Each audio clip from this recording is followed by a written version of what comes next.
Mais on est là aussi pour faire prendre conscience à vos camarades que non au harcèlement.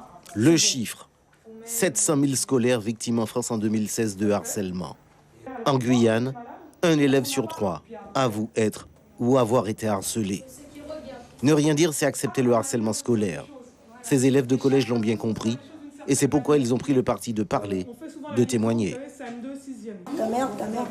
À chaque fois, après ça a commencé à m'énerver. Un jour, quand j'ai tapé une personne, c'est moi qui avais pris une punition, tout ça. Et j'avais dit à la maîtresse que c'était tout le temps. On est avec des amis, et puis il y a ceux qui rigolent.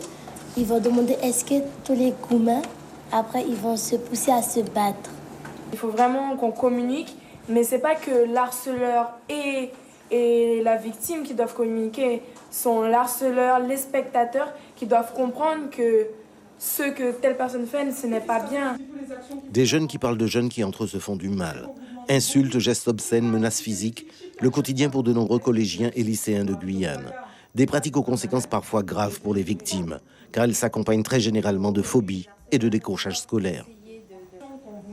Qu'on met en place aujourd'hui. Les conséquences sont multiples, elles peuvent être psychologiques, physiologiques, ça crée de l'absentéisme, du décrochage scolaire, une phobie scolaire et un mal-être chez l'enfant. Donc c'est pour ça qu'aujourd'hui, nous avons décidé de faire une formation des ambassadeurs, des élèves qui parlent à d'autres élèves, car qui mieux que des jeunes peuvent comprendre d'autres jeunes. Car le harcèlement à l'école, c'est une triangulaire. D'un côté, l'élève harcelé, de l'autre, les élèves spectateurs et au centre du jeu de l'action, le harceleur, celui qui fait mal et qui souvent ignore la portée de ses actes.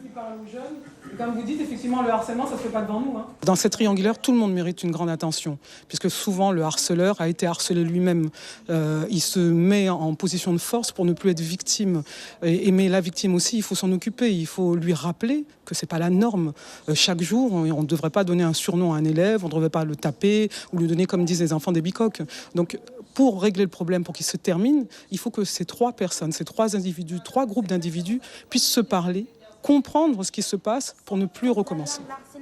Parler pour ne plus faire mal, instaurer le dialogue pour redonner confiance.